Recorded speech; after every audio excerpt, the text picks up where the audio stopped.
sige, para hindi na kayo mahirapan mag-imbento ng kwento, oo, buntis ako!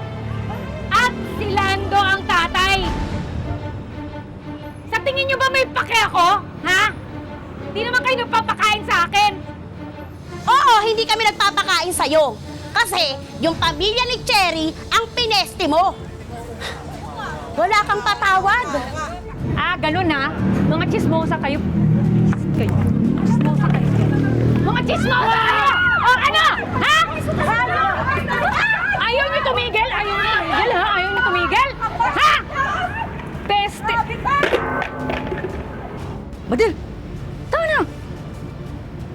Tumiwalag na ako sa samahan namin sa simbahan dahil sa kakahiyan na ginawa mo sa pamilya namin. Ikaw naman kung magsalita.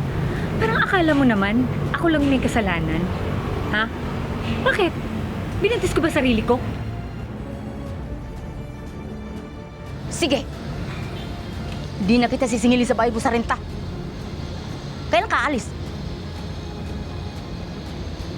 Pwede ba? Mayas ka!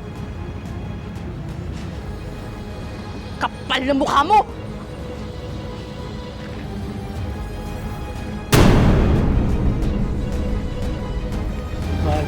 Hindi ako aalis dito dahil may pananagutan pa yung asawa mo sa akin!